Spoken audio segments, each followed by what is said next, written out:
cannot hear. Can you hear? Yes, I do. Hey, Romek. My friend, how is life? You look fantastic, buddy. Fantastic. It's just because of the camera. If we would meet somewhere. Really, you need to tell me who made your camera, because I need one. I tell you, holy moly. They have these filters, you know, and they make you younger, 20 years younger. Mine makes me look 10 kilos bigger. I don't know how that works.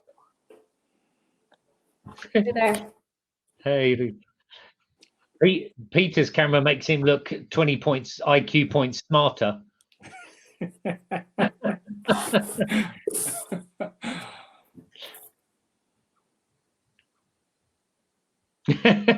Hairdressers are not closed in Poland, Peter, mate. You know that, don't you? You're on mute. I said, don't tell her. No, Don't tell her. It was her birthday yesterday, by the way. Hint, hint. Oh, same people. Hello. Hello. hey, Lena. Hey, Roland, you've been following me around everywhere I go. You're there. Yes. Your session seems to be interesting. Yes. No. 10 tips. Shit. Yeah, but I did mention in the opening I don't have 10, so I've got a bit of bad news. You have 3, yes, I've heard. Three. Yeah, but we've been on the phone. I've had 3 more, so I have 6 now. 6. Oh, that's very good. What time do we start? 20 past, yeah? 1 minute.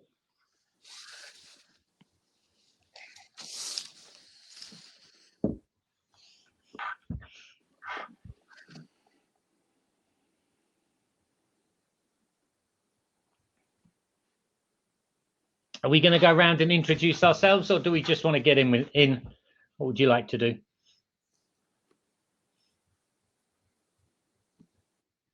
Or just stare at me and not answer? Yeah, either. A couple of us have been on probably the previous 2 sessions, so I know Roland, and I know Peter, and I know Stefan, and now I know Rutu, but I don't know Lena, so I don't know. Who are you? I have a very bad audio connection. I'm waiting to stabilize. I hear something, but I'm not even You're sure not missing much, Stefan. It's me talking, really. I can hear quite good. So actually, I'm Lina. I'm from Lithuania, managing the shared service center, or global business center for Nurian Accounting. It's a Norwegian-based or Scandinavian-based company. We are providing accounting services for Scandinavian, mostly, customers. Brilliant. Welcome. So the name of this discussion is actually really like interesting. Yeah. $10 million ideas. Yeah, I didn't think of it. Trust me. Hey, I don't have $10 million ideas. Elias does, though. His hand's up. Elias, you didn't ask your question in the last session, buddy. I asked him to let you speak. That's very kind of you, and now it's for me to let you speak, because I want to walk out of this session with $1 million in my pocket. Okay. You're gonna wait a bloody not, long not time. only yours expectations. You're all going to be waiting a very, very, very long time, I have to tell you. No, but I think that the title is indeed incentivizing. We're working with a global organization that indeed is going to triple its headcount, and they're starting at around 2,000, 3,000. Wow. And at the end of the day, it's about indeed achieving value. They're more into value-added business. That's what they want to do, all while keeping the transactional. And the challenge, of course, is how do you save money all while doing that? And I was hoping just to have a conversation with Ruta, Lina, and the guys about, there are no quick fixes, but how do you really achieve that? What is the pressure you're on from your CFOs, from the frontline business, and how do you actually make those $1 million or even more than that?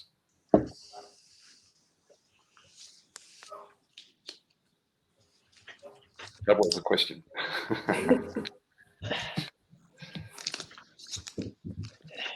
Okay, no one wants to answer you, Elias, so I'm going to kick this off. I'm going to do something no one else has done, screen sharing. So I've got a slide, because I'm in consulting, as you all know. So I can't actually talk without having a slide, but I'm going to do it for like 2 or 3 minutes because I'm just going to run through the 6 areas that I think are really worth thinking about, looking into. They're all obvious. None of you are going to fall off your chairs and go, wow. But they're just good places to go and start to look at. And then what I'd really like is everyone to kind of chip in and say any other ideas or add any commentary about any of them at all. So I'm gonna go to my screen sharing.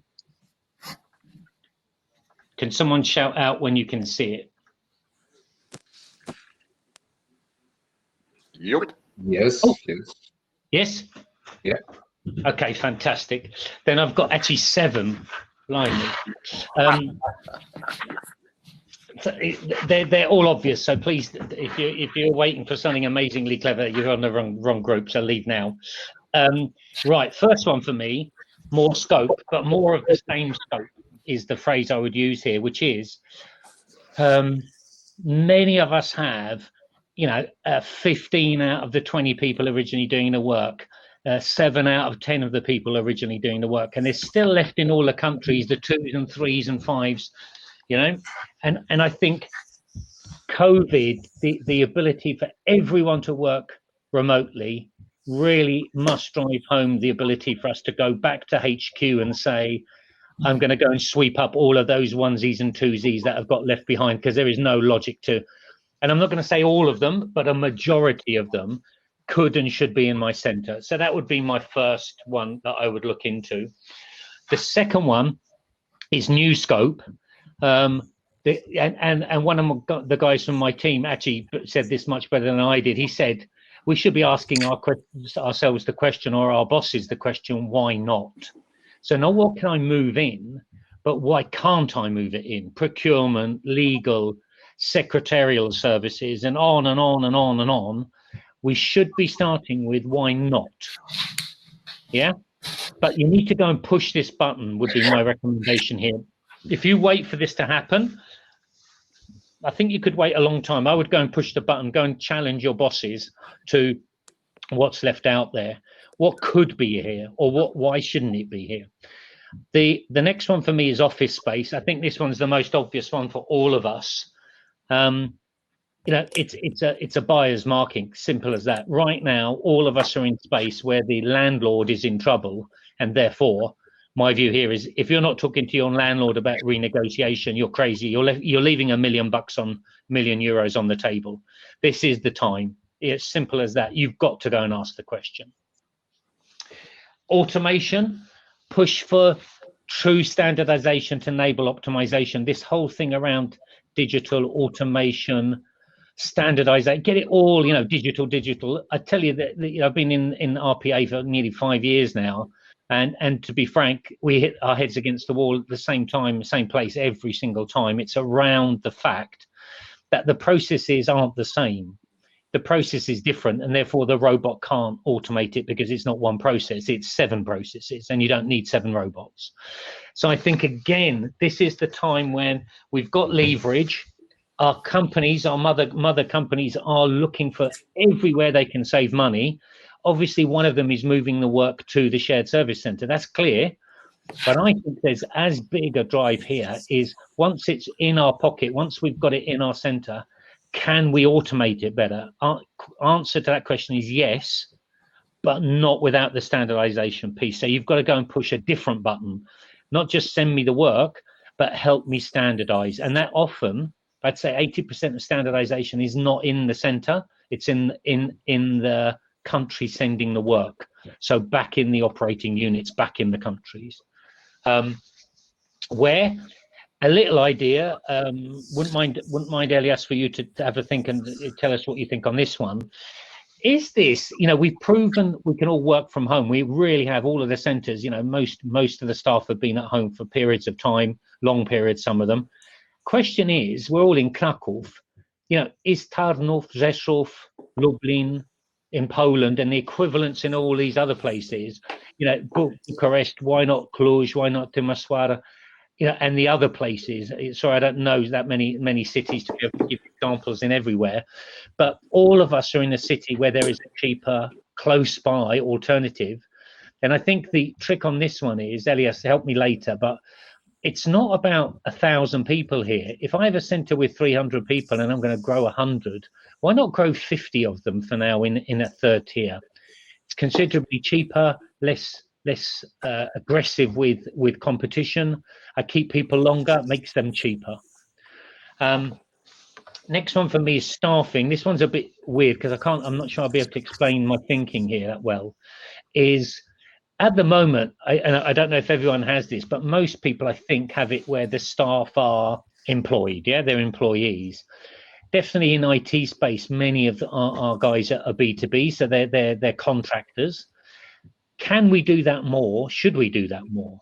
Should we be doing piecemeal? And what that means is, you know, you get paid for every invoice or every 100 invoices or every reconciliation or every X, yeah? So rather than time, base it more on volume and let people do high volume, let them work 18 hours and, you know, 2 days in a row and then have 3 days off. So base the pay and the employment structure around volume. And then batch auctions, meaning you have a pool of 100 people, you offer them the work and you let them outbid each other to do it the cheapest. That one's a bit more aggressive. I've seen it before. I think it's a bit too aggressive for me, but it doesn't mean it's maybe not something around the corner. And then my last idea, and it was the last one I thought up, was the idea like, and this is very true for PwC, but you guys have the same. PwC, my biggest cost is employment. My second biggest cost was travel. No one's traveled anywhere. I mean, literally nowhere in the last 10 months. That will be in my team. I've got 50 people, a bit more than 50. It's probably $1 million of saving. Question to me is, even when we come back, should I just ban travel? There's $1 million. Now, can I do it forever? I don't know. But let's make it not 1 million, but let's make it a lot less. And I don't mean half. I mean even less. Do we really need to travel? So they were my ideas. And I'm going back to the screen with everyone, so now I can see who's still there and who's fallen asleep. Oh, can you hear me? Yeah. Yeah. Unfortunately, I can't seem to go back to the screen. Oh, you're back. Can you see me? Yeah. Yep. Yes. Fantastic. Yes. Okay, they were my ideas. That's it. Sorry. I really got jump off now, just a short feedback immediately, instant, this idea about volume-based. I find it really fascinating. People always asking for the ways to earn more. And this is a difficult arrangement once they are on the hourly base, and then which is not so much driven on the productivity, but allowing the people, so giving them opportunity to. So this is what you can earn, and as much as you can do, that's your pay. Well, I'm not sure how this can be implemented. Of course, you need to have a very structured process, because even if we take invoice by invoice, there are difficult scenarios and easy scenarios, and of course, if you pay by the volumes, then everyone is keen to do the easy ones, and then who is going to work on the difficult scenarios, which requires the time investment. But as a concept, I think this is probably at least myself, I find it very interesting concept. Yeah, you got to be careful that it's not one of these kind of 28-day diets where you lose weight really quickly. Yeah. And then it comes back just as quick, and we have to also. I think it's fascinating as well. I like it, but it should never kind of compromise our quality. Yeah. Yeah, that's how do we include the quality, and how do we make sure that we handle all the volumes, not the easy ones cases. Yeah. Or maybe even to put a premium on the difficult, the tricky that are in there. So you get an extra kind of few bob if you do the tricky ones that are 1,000 lines and all sorts of complications in there. But yeah, interesting. I like it too. Yeah. And I like point number 4 proposed by Romek, pushing automation. This is very tricky because Hopin was very decentralized, and many regional offices, specifically from the south of Europe, were sending us paper invoices, for example. Use COVID to digitalize your activity. Now, simply what we said, what we beg, a lot of efforts, yes, done before, and everybody had explanation. Now there's no way. It should be sent by us, by PDF, scanned, and so on. It's no more paper documents. And so this is really opportunity, yeah. In the same time, at the same time, automation, which was also a mistake, yes, because everybody expected from us standardization on place. In such decentralized company, AP process was a standalone process coming from different regions. If they will not standardize or make efforts on ground, it's really very difficult to standardize different AP processes on the ground. Yeah. So you have to specifically prepare people for each and build a teams. Ideal is to have one AP team, what I had in RBS, for example, end-to-end process, standardized, that's it. In Koty, it was different. So automation, it's a must simply to be effective. I'll give you a trick here, Roland. Well, it's not really a trick, it's a be careful one. Is I'm a centre manager tomorrow. It'd be one of the areas, I mean, after rent, I'd go after this one because I think this is a big one to go for. The problem is if you shout too loud, meaning, oh, we need to standardize, this is the thing. Eventually your boss will hear you, turn to you and go, okay, standardize what?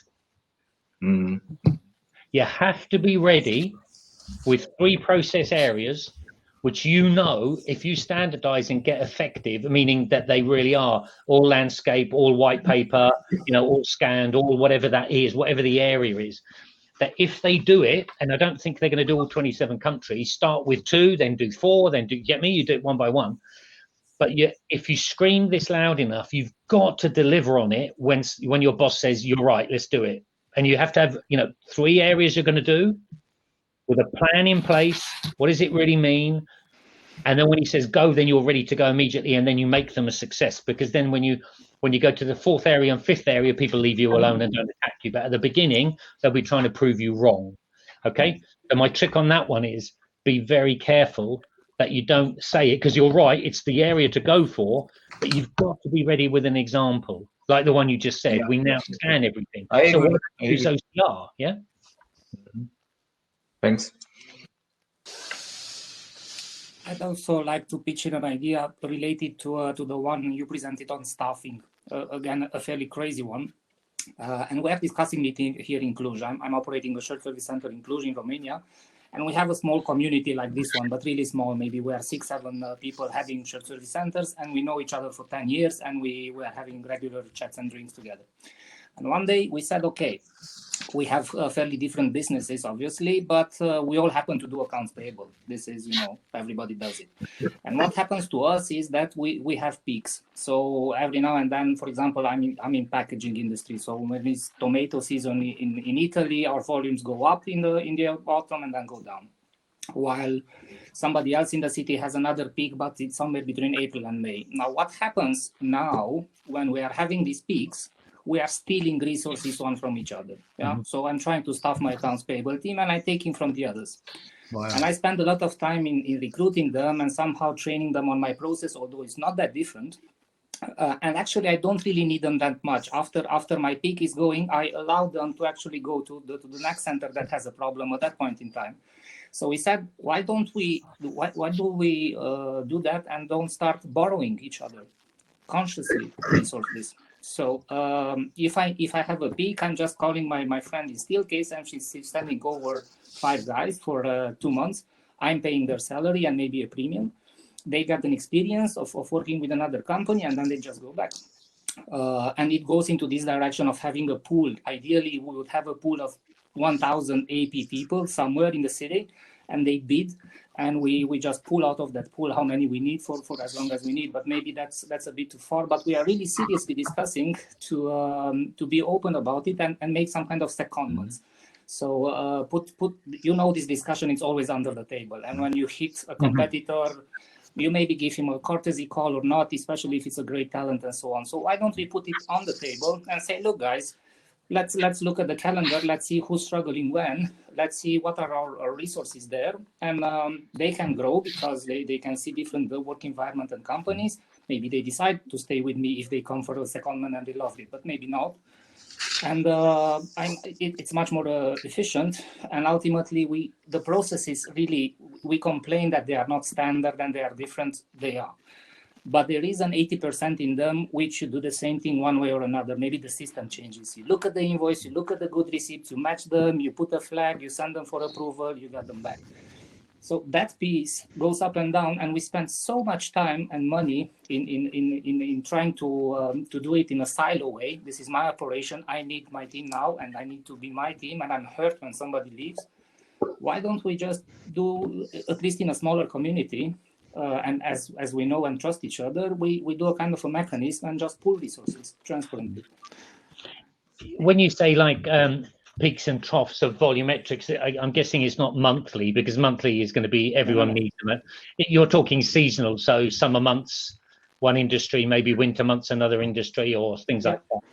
Or even years. Maybe we are doing now a merger and acquisition, and we are going to go through shit in all the finance department for a year, while actually Bombardier happens to lose some business and is not very sure how to secure jobs, and then those guys are applying like crazy. But if we talk about it at the management level, we can agree timing, we can agree and minimize the disruption a lot for us as businesses, but also for the people. Like, look, guy, we are supposed to downsize, but I can keep you on a contract for a year. In the meantime, I'm sending you to my friend Stefan. You help him out because they are doing a project there.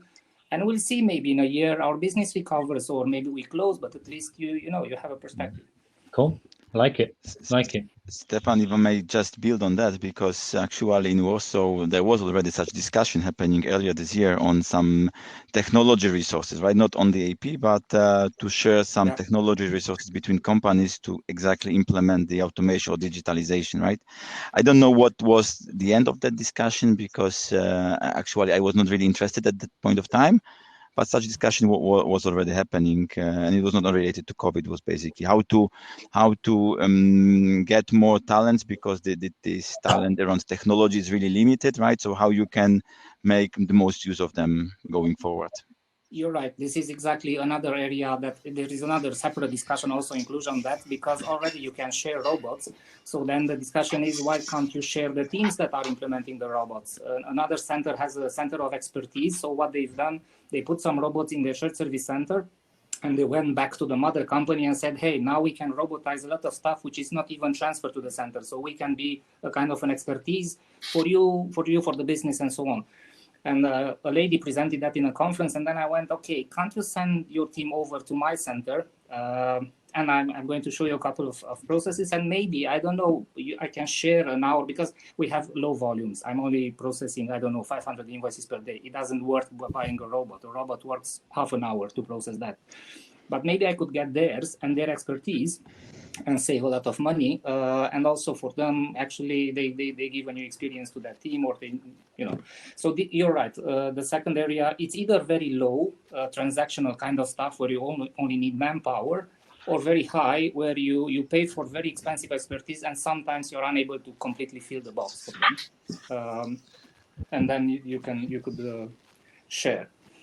Another area, Stefan, that comes to my mind, and Michał as well, is in recruiting. Yeah, pretty much all of our centers, no one recruits 10 people every month for 12 months a year. You tend to go very few, and then there's a big upswing, and you're recruiting 100 people in 2 months, and then it comes back down again. I mean, that skill set's quite vanilla, meaning the ability to do the first interviews, etc. You could easily share those people between groups, depending on who's going through that growth cycle. Yeah, good one. And I think the fact that we are not going to stay in our physical workplaces could help. Yeah. Because those are our little fortresses, our little citadels, and sometimes we even have very tough security requirements, and you teach them for a week what are they allowed to do in an office or not. But if we are going to this hybrid model and the resources are much more shallow somewhere, you don't even know where they are. I always, when I'm in a meeting, I'm really not sure where my people are. Yeah. And for example, theoretically, they're not supposed to work outside of Romania. I know for a fact that 10 of them are having pina coladas in Portugal because they just blur the background of their screen, internet works, they are processing their stuff, and in the evening they are going to the beach. But the quality must be diabolical if they're all having pina coladas, right? Alcohol free. No, but we also do some creative stuff like packaging design and stuff. So there a bit of pina colada actually helps.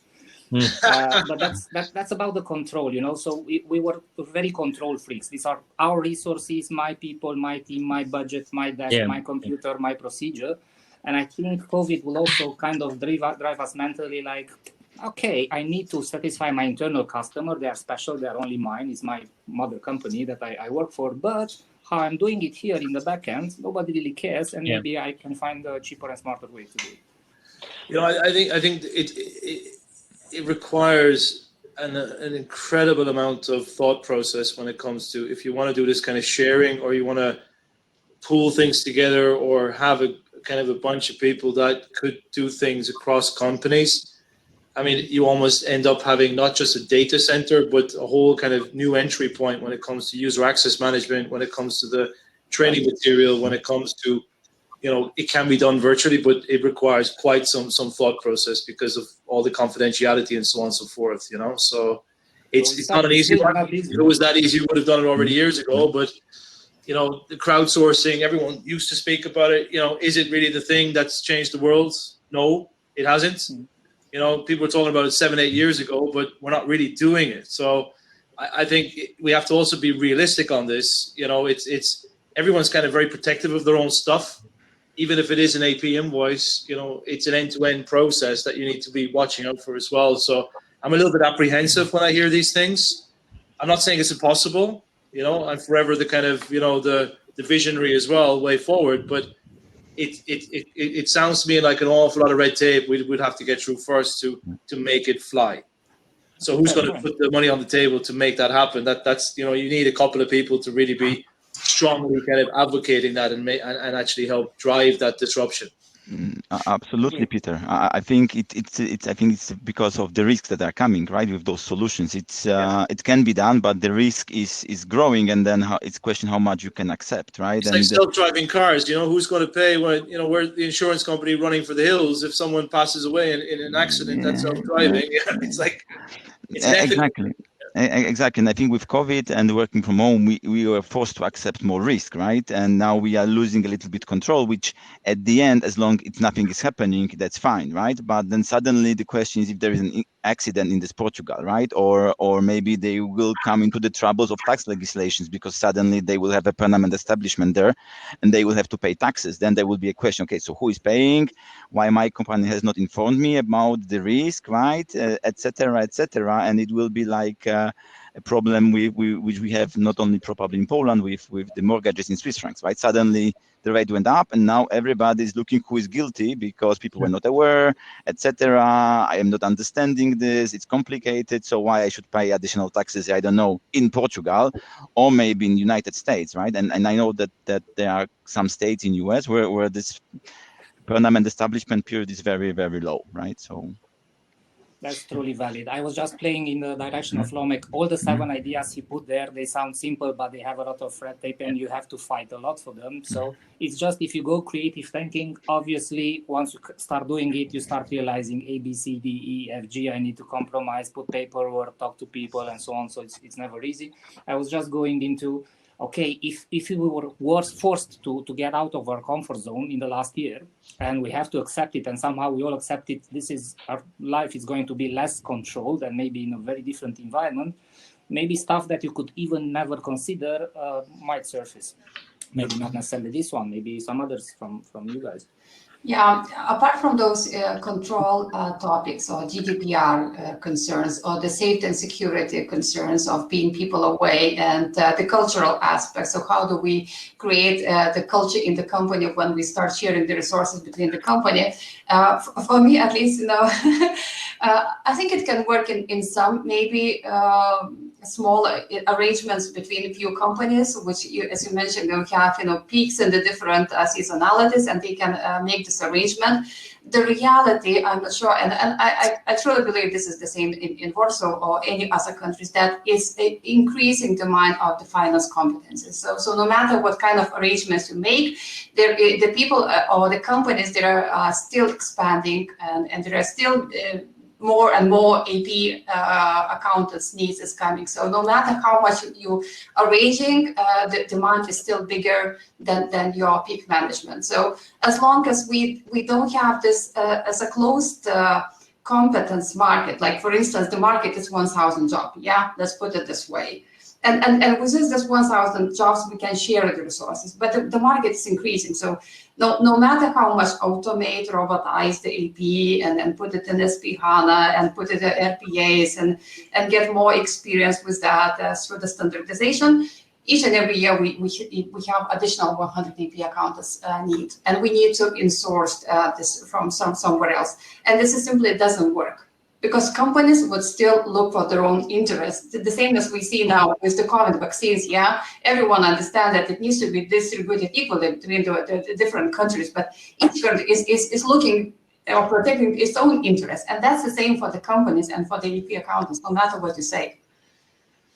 Well, here's an idea, just on the fly, right? Come up with some sort of academy for GBS with the universities. Have them, tap into your test environment, be it in the ERP. Give them, as part of a classroom, actual invoices, actual work to do as part of their curriculum. And what you end up doing is you kind of instill this sort of business mind, this kind of transactional work that we anyway are reaching out to the universities to bring them into our organizations. And it's almost like fast tracking them to avoid this cumbersome kind of onboarding and holding hands and do this, do that. So you end up deploying one of your AP specialists or your associates to go out there and actually conduct those classrooms. So you're kind of training the future. That in itself would save us a lot of time, certainly kind of some costs along the way, because it's early kind of inception. It's almost like pre kind of screening, so to speak, or pre-training before they get into the labor market.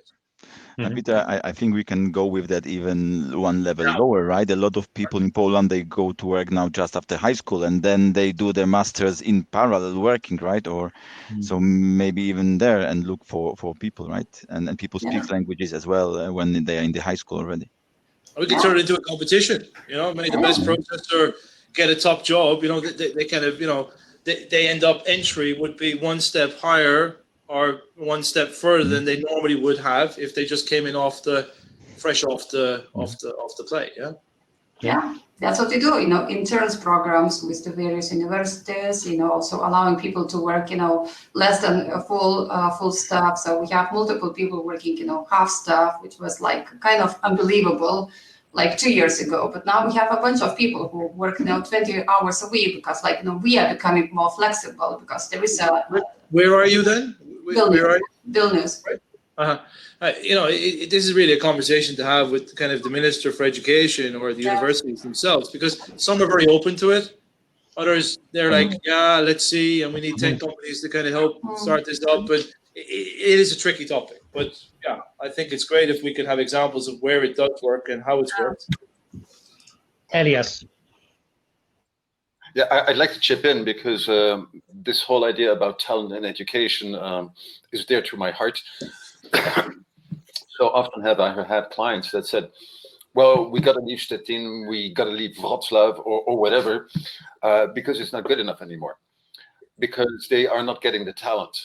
Who are we as sector that we want to be treated different than any other unit of the businesses that we serve? Nobody gets what they want. We don't want hamburgers. This is not a McDonald's drive-in where you order and you know what you get. very often when we do the talent pools analysis, the clients will give us the PAQs or the job profiles, and they expect us to find exactly a match. There is no exact match, at least not on this world. Maybe in the next world, we'll see about that. The point is that, and I've said this before, but I'd like to share with the audience, we make money thanks to these people.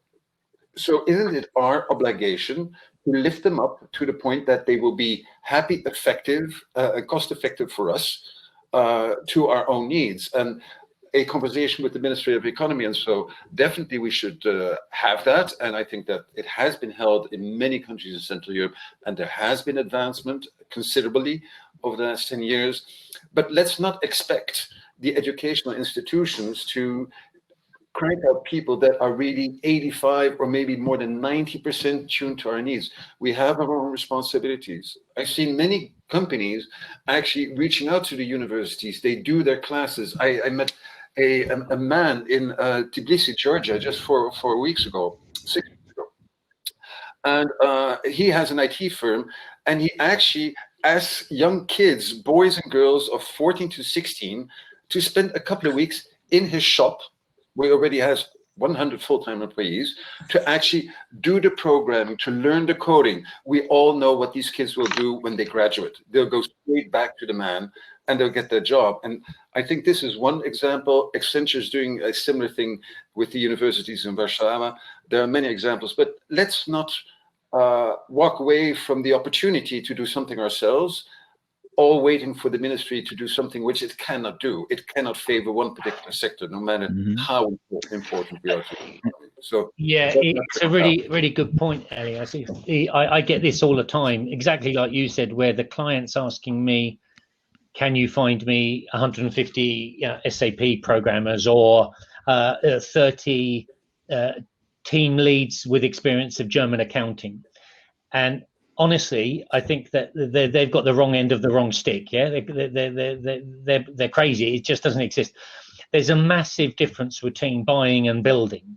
Yeah, and my view on this one is, once you're up and running, your job is to build the capability, not buy it. You should be looking forward ahead of the curve, and developing junior people, knowing that they're 3 years away from being a team leader. So you need to start training them on, what does a team leader need to do?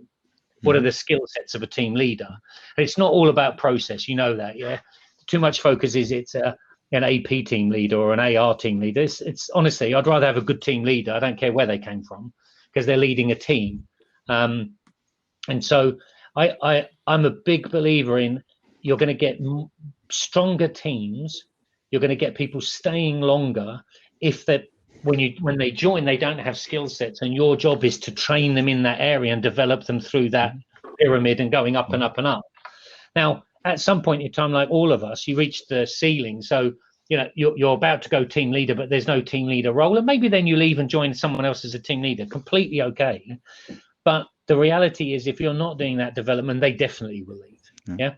There's, I think you could keep a majority of them with you if you're developing them. Again, the difference being the buy to build. You should be building the skill set, not buying it. Yeah, in the marketplace. Romek, I fully agree, and this is what I would like to do as well, and love it, because I think it also reminds me, you know, in the football, in the soccer, you have the teams who are famous for developing the talents and then selling them for a lot of money, right? Obviously, we will not sell them; they will live for free. But the problem is how to convince the internal customers, right? Because they are very often focusing and they are demanding, right? So we need to have all those technologies and all those skills and all those experience. And we have no time, and they are also very often comparing the new candidate to the people who are already in the job or who are in the job having 20 years of experience, right? And then they said, yeah, he has 20 years of experience, so I need someone else like that. And I said, no, you will not find those people in Poland, because the technology maybe is not so popular, or maybe there are few of them in the whole country, and then you have to pay a lot of money. Hire someone, train them, but then their response is, yeah, we have no time, we need the same seniority, it's too less of us, etc., right? So it's not an easy discussion. No, it's not. But you can, Michał, you can discuss that one to death, or you can just smile and keep building in the background. You get me? I mean, you're never going to win that argument, because they're going to still want the qualified German accountant who speaks 3 languages. They don't exist. Good luck. Smile. Train the guy up, internally to be half of that. Yeah. But it takes time and effort. Yeah, I agree, and this is what we are doing, right? But I would like to do it more, and let's say not hiding this in the background, but do it with an open mask. But okay. Yeah. Can I ask a question just to the wider group to change direction a little bit? Elias, I need you to help me a little bit on this. Is one of the areas that I think we're not good at as an industry is we continue to grow our footprint in the city where we are, right? And then we all complain that it's so competitive and it's getting more expensive and et cetera, I've always, and unfortunately I've been in this business 25 years. 25 years ago when I opened the first centre with John Lyons, was on the call, we opened in Krakow. We had this brilliant idea to go to the next town along and the next town along, and we didn't do it. But I question us is, if I was to say to you guys that we've proven a lot of the work can be done virtually, what stops you, instead of growing the existing centre location you are right now, the next 50 you grow in a third tier location? Not the other end of the country, not 6-hour drive away, not India, but in your country, less competitive, cheaper. What stops us doing that? I can answer. I mean, at least in our case, there was a clear decision that all the centers will be co-located with our operations. I mean, commercial operations, right? So, in our case, that was already driving us to Warsaw and not to any other city in Poland, right? And the same rule applies to other centers that we have in India. We have not picked Hyderabad, but Bangalore, and in Mexico City, because of our operations. So I think that was the reason to be closer to the business, and also people can understand what business is really doing, and they have a really close contact, right? So that was the reason, and probably that's why we will not open any new office in Wrocław or in the tier 3 cities, right? Maybe I can jump into that. I'm actually representing this tier 3 city, the city of Bydgoszcz, and that's the whole session we had at the other panel about the location.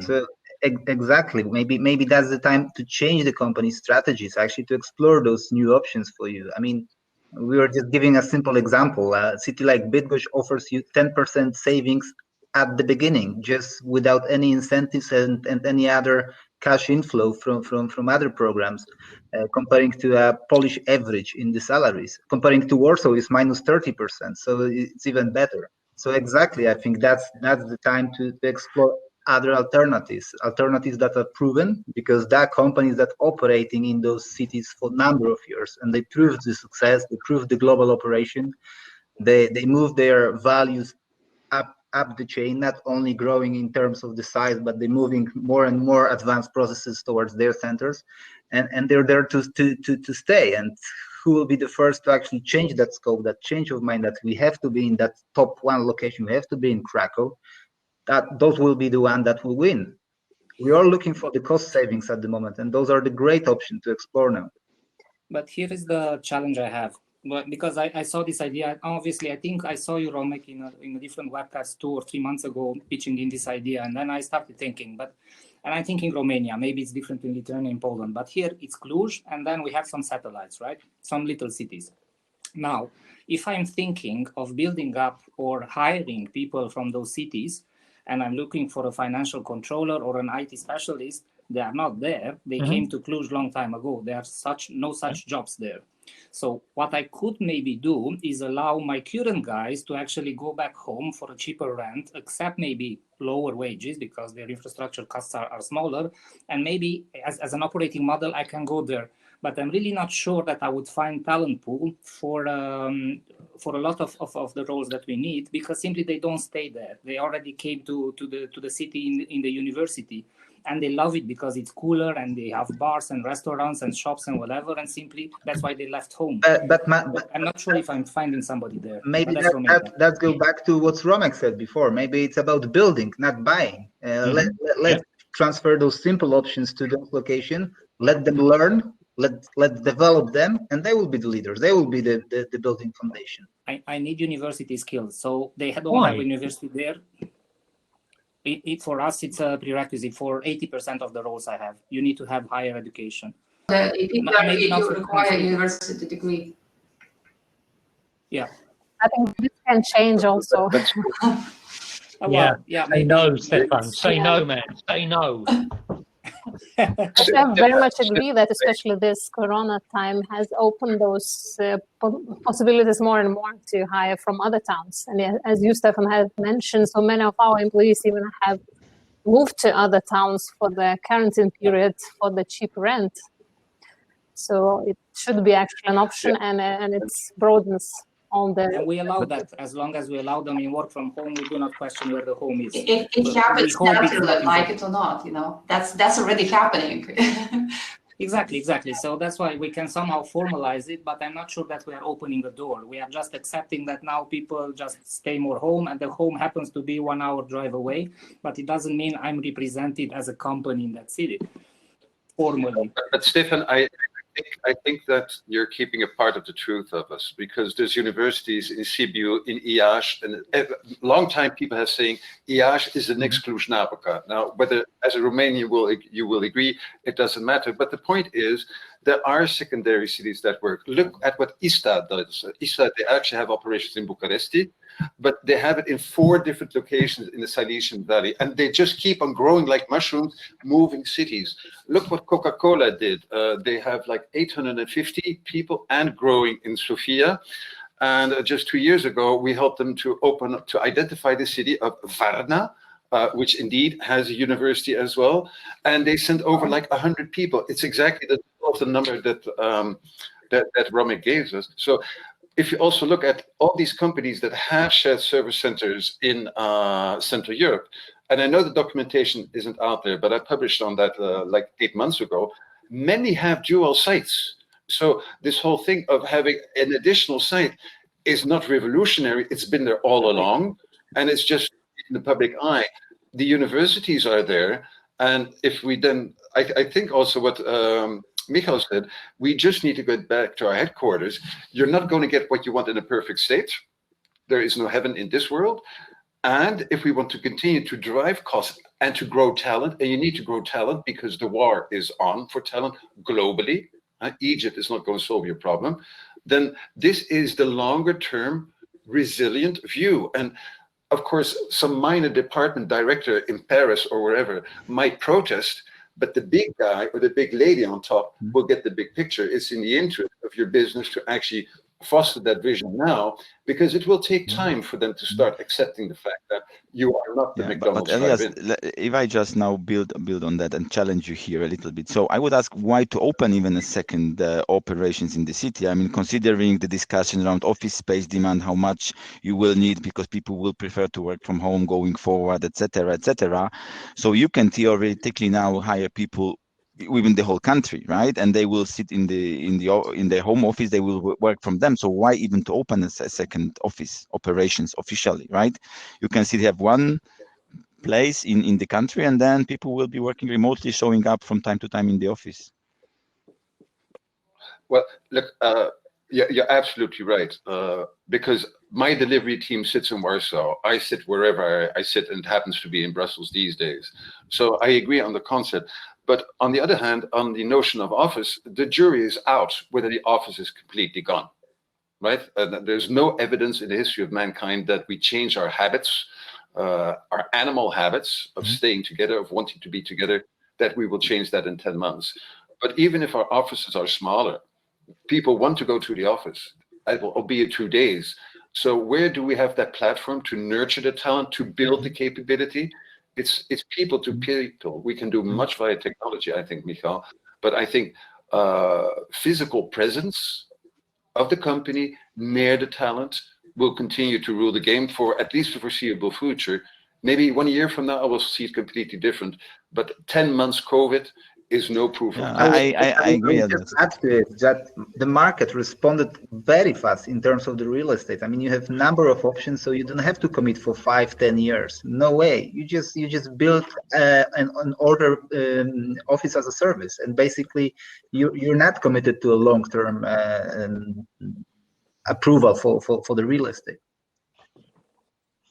But in the same time, there's change of approach or strategic approach of our companies, because many corporations are saying now that cost arbitrage is not any longer the first precondition. Yes, added value, other things, work remotely. Cost is always behind. Cost is always. No, Roland, that's one of those. Hey guys, let me interrupt you, Romek. Let me interrupt you. I'm gonna force some of you guys off so we can rotate some fresh faces. Okay. Yeah, I hate to say it. I want to interrupt you speaking, but I'm going off, and whoever's kind of watching, put yourself on the screen. I'm gonna take a few of you guys off, except for Romek, who's moderating the panel. Okay, I'm over and out for me. Oh. You crashed my bloody panel. Can't believe it. Roland, I tell you, that's one of those stories that are so true. Mm-hmm. Once upon a time, but you have the center. It's 5 years there. You are half the price, and then they start telling you it's not about money. You're still there. It's not about money. Of course, it's about fucking money. You can't go somewhere and be more expensive. We'd all be in Singapore. Yeah. But Roland, I would challenge. I mean, location is one thing, but I think one thing I've been thinking about a lot lately, and also kind of in cahoots with the country manager, and I have the advantage point that our footprint is quite well established in Poland, right? We got 5,500 people because we have the factories and we have the sales offices and you name it. So that does give us a little bit of a kind of a head start. But I would not really mind to hire someone in a village in the middle of nowhere who wants to get back into the workforce, who wants to do a couple of hours a week. Yep. And I think that's an interesting way to challenge ourselves. Does it, going somewhere once a month just to have that physical contact and go to a collaboration room or center, which could be ABB, or I was just chatting with John Lyons on the chat here. It could be also a couple of companies pooling together and say, let's have that kind of space, that office space that could be shared. Mm-hmm.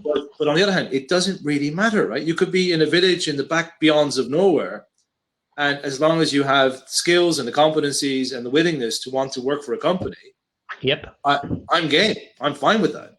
And it's not for everyone, and it's certainly not for all different positions, but why not look at that? Because it opens up an entire population that no one really is looking at. Yes, there's a fight for talent. Of course there is. But these are the ones that are forgotten. These are the ones that don't stand a chance, because we're all fighting for the ones in the big towns and all the kind of, the big jobs and the big roles. But no, there's a whole market out there that we haven't even tapped into yet. Yeah. So, a person who has just had a couple of kids, they want to get back in, give them a chance. People are disabled that are not able to come to a certain location because it's just not, disabled friendly. So thinking along those lines, and I'm going to take that really as a top kind of priority for the coming months to see if we can at least explore those ideas. I have some ideas for you on that one, Peter. So let's catch up and I'll give you some ideas of how to do it. Yeah. And Elias, he knows 10 times as much as me on that. Yeah, happy. Good. Happy. Just because we've got 5 more minutes. And the other one which I raised of the 7 things I had, one of them was a bit, I think, crap, but I just wondered if anyone had any other ideas. For PwC, my team, could I take out all travel going forward and never do it again? That would be a big saving. It's our, like I said, it's our 3rd highest cost. You guys run centers. Is there anything COVID has brought on that you could just, other than rent, that you could foresee, hey, let's just not do it? I'm actually on a positive note. I'm happy that I don't have all these visitors and Michał knows. Yeah. I mean, they were queuing up outside, coming from headquarters, Switzerland. Red carpet. Right, another visitor. So that's actually saved money in itself, right? Not having the fuss around it.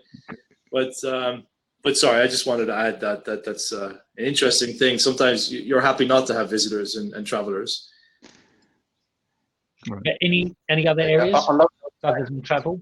I was thinking what happened to Deloitte a couple of years back when we had some tough times. So they took away all the cookies, the candies, and the chocolates. They never came back, even when the business was back on its feet again. So my point is that because of sanitary restrictions, many companies are no longer allowed to have their canteens open. And people are bringing the food to their desk, which creates another hassle, of course, in cleaning and sanitary requirements. But the thing that if there are other things than just travel that have ceased to be as they used to be. Catering is one. The coffee machines. There might be a lot of stuff. How often is the building cleaned? And I think that maybe we should reflect on that and see that as an opportunity to think like you are offering the idea of travel. Do we really need it? And put things into question. And there's a lot of that overhead, whether it's meetings or whatever, that your concept might apply to. Exactly. So if I see the drop, it's definitely on travel. So we are not traveling. All the guests are coming virtually. So we are organizing virtual meetings. But then, of course, you don't have catering because they are coming for 1 hour and not for the full day. Usually, even if the meeting was, 1-2 hours, they were coming for 1 day because it makes no sense for shorter period, also due to the flight availability, etc. So definitely there on the coffee spend, right? And I would say fuel on the company cars. So that's another one. Yeah.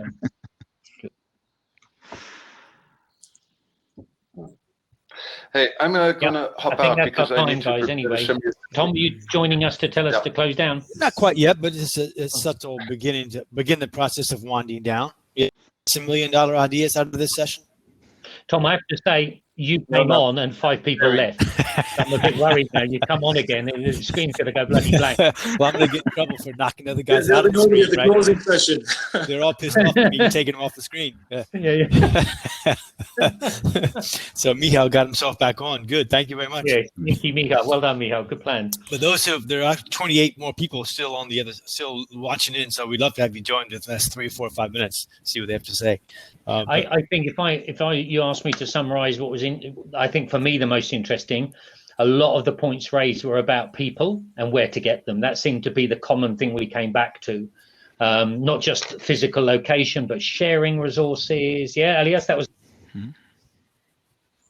I like that a lot. Save money on people by better utilization, using people, using skill sets.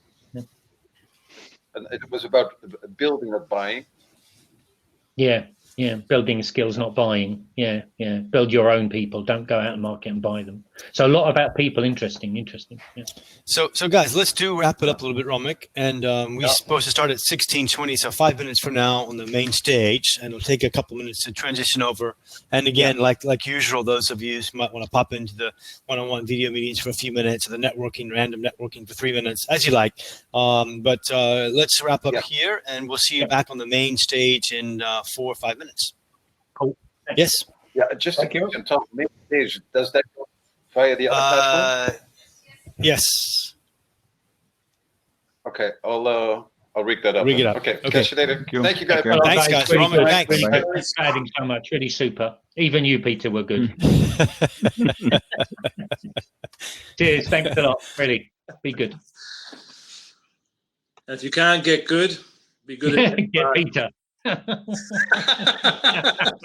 If you can't be good, get good at being bad, Romek. Yeah. Yes, indeed. And that's you, buddy. You. How you doing, mate? Are you all right? Yeah, no one else. I'm great. Yeah. Kind of bit of a COVID start to the year. So. You had COVID? No, Martina. So she's awaiting your call. Yeah. Oh, I thought you said she was going to phone me. Not being funny, but I thought you did say that. Oh well. No. I thought I was confirming it's okay to give her a shout. Right. No, she's good. She's good. She's now better than ever. She's better before or after than before. So. I won't tell her you said that. Yeah, you can. But you're good. Yeah, mate. Good. Busy, which is good. But a bit sick of it. I'm not going to say I'm not really. I know I've said it probably 3 months ago, but it seems like just the same old. I've come to the office today. I really have been to the office 5 times in 10 months. But I came last week and I've come this week one day, and I'm realizing that I need to be in the office just for different wall to stare at. Yeah, literally. Yeah. Change the environment. Yeah. Bad, doesn't it? Yeah, it is. It's there's no end to it. But let's have a private chat. I see that there's 6 people on there listening to us. Listening to you, buddy. We're not saying anything naughty, but. No. Let's have a chat. It'd be good to catch up. Yeah, I will do. I'll call you in the next few days. Cheers, my brother. My world changed drastically last week, as you know. Yeah. Yeah. Cheers, mate. Yeah. Ciao.